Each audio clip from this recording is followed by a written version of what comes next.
بسم اللہ الرحمن الرحیم۔ السلام علیکم ناظرین۔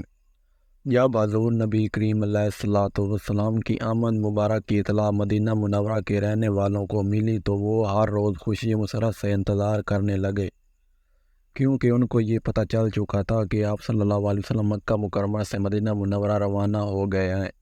چنانچہ وہ ہر روز صبح سویرے آپ صلی اللہ علیہ وسلم کے استقبال کے لیے سرا کی طرف باہر نکل جاتے اور وہیں پر ٹھہرتے، یہاں تک کہ دھوپ سایہ دار مقامات پر پھیل جاتی۔ جب کہیں سایہ نہ ملتا تو وہ واپس چلے آتے۔ ان دنوں گرمیوں کا موسم تھا۔ جس دن حضور صلی اللہ علیہ وسلم نے مدینہ منورہ میں نزول فرمایا، اس دن بھی صبح کے وقت مدینہ کے لوگ انتظار میں بیٹھے رہے، یہاں تک کہ جب سایہ نہ رہا تو اپنے گھروں کو واپس آ گئے۔ ابھی تمام لوگ گھروں میں پہنچے ہی تھے کہ اس وقت اتفاق سے مدینہ طیبہ کا ایک یہودی قلعہ کی چھت پر کسی کام کی غرض سے آیا۔ اس نے دور سے دیکھا کہ حضور نبی کریم علیہ الصلوۃ والسلام اور حضرت ابو بکر صدیق رضی اللہ تعالیٰ عنہ مدینہ منورہ کی جانب تشریف لا رہے ہیں۔ وہ جانتا تھا کہ مدینہ کے مسلمان ہر روز جس مبارک ہستی کا انتظار کرتے ہیں وہ یہی ہے۔ چنانچہ اس نے رہا نہ گیا اور بے اختیار پکار اٹھا، اے بنی قبیلہ، وہ ذی شان ہستی آ گئی جس کا تم انتظار کر رہے تھے۔ یہ مبارک خبر فوراً تمام مسلمانوں میں تیزی سے پھیل گئی اور تمام لوگ حضور صلی اللہ علیہ وسلم کی جانب نکل کھڑے ہوئے اور آپ صلی اللہ علیہ وسلم کی خدمت اقدس میں حاضری کی سعادت حاصل کی۔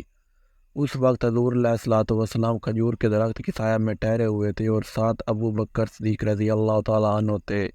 ایک جماعت جس نے حضور صلی اللہ علیہ وسلم کی زیارت نہیں کی تھی، وہ اس مجلس پاک میں آپ صلی اللہ علیہ وسلم اور ابو بکر صدیق رضی اللہ تعالیٰ عنہ میں امتیاز نہ کر سکے، یہاں تک کہ سورج کی شعاعیں حضور صلی اللہ علیہ وسلم کے چہرہ انور پر پڑنے لگی۔ وقت حضرت ابو بکر صدیق رضی اللہ تعالیٰ عنہ اٹھے اور آفتاب رسالت پر اپنی چادر سے سایہ کیا۔ چنانچہ اس وقت ان لوگوں نے پہچان لیا کہ سرور کائنات تشریف فرما آئے۔ اس کے بعد تمام مسلمان متواتر آپ صلی اللہ علیہ وسلم کی خدمت میں حاضری کا شرف حاصل کرتے رہے۔ ان میں مشہور صحابی حضرت حسان بن ثابت رضی اللہ تعالیٰ عنہ بھی تھے، جنہوں نے اس وقت آپ صلی اللہ علیہ وسلم کی شان مبارک میں نعت کے چند اشعار بھی پڑھے۔ حضور علیہ الصلوۃ والسلام جب لوگوں کی خدمتمندی سے فارغ ہوئے تو قبلہ بنی بکر بن عوف کے پاس اترے اور ان کے پاس 4 دن رات قیام فرمایا۔ وہیں پر معلیٰ قباء میں ایک مسجد کی بنیاد رکھی اور یہ پہلی مسجد قباء ہی تھی جس میں حضور علیہ الصلوۃ والسلام نے مدینہ میں نماز ادا کی۔ اس مسجد کی بنیاد کو جب مکمل کیا گیا تو اس دن جمعہ تھا۔ اس کے بعد حضور علیہ الصلوۃ والسلام مدینہ شہر میں نزول کے ارادے سے قبیلہ بنی عمرو سے روانہ ہوئے اور جمعہ ہی کے دن بنی سالم بن عوف کے ہاں پہنچے اور جمعہ کی نماز آپ صلی اللہ علیہ وسلم نے اس مسجد میں ادا فرمائی جو وادی رانونا کے درمیان بطن بطولہ میں ہے۔ جمعہ کی یہ پہلی نماز تھی جو آپ صلی اللہ علیہ وسلم نے مدینہ منورہ میں ادا فرمائی، اور وہ جماعت جس نے آپ صلی اللہ علیہ وسلم کے ساتھ نماز ادا کرنے کی عزت حاصل کی، ان کی تعداد 100 تھی۔ یہاں پر حضور علیہ الصلوۃ والسلام نے خطبہ مبارک بھی دیا اور یہ سب سے پہلا خطبہ تھا جو اسلام میں پڑھا گیا۔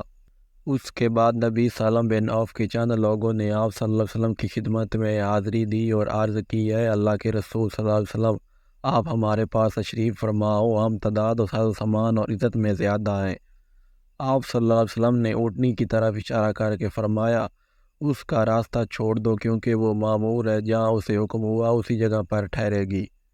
چنانچہ ان لوگوں نے راستہ چھوڑ دیا اور وہ اونٹنی چلی، یہاں تک کہ جب آپ صلی اللہ علیہ وسلم کی اونٹنی بنی بیاضہ کے آتے کے برابر پہنچی تو ان کے چند افراد آئے اور عرض کیا، یا رسول اللہ صلی اللہ علیہ وسلم، ہمارے پاس تشریف رکھیے کہ ہم تعداد ساز و سامان اور عزت میں زیادہ ہیں۔ ارشاد فرمایا، اونٹنی کا راستہ چھوڑ دو کیونکہ یہ معمور ہے۔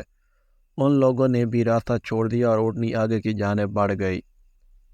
جب اونٹنی بنی سعدہ کے آتے سے گزری تو حضرت سعد بن عبادہ بنی سعدہ کے چند لوگوں کو ہمراہ لے کر حضور علیہ الصلوۃ والسلام کے سامنے آ گئے اور عرض کی، یا رسول اللہ صلی اللہ علیہ وسلم، ہمارے پاس تشریف رکھیے کہ ہم تعداد ساز و سامان اور عزت میں زیادہ ہیں۔ ارشاد فرمایا، اس اونٹنی کی راہ چھوڑ دو کیونکہ یہ معمور ہے۔ چنانچہ انہوں نے بھی راہ چھوڑ دی اور اونٹنی چل پڑی۔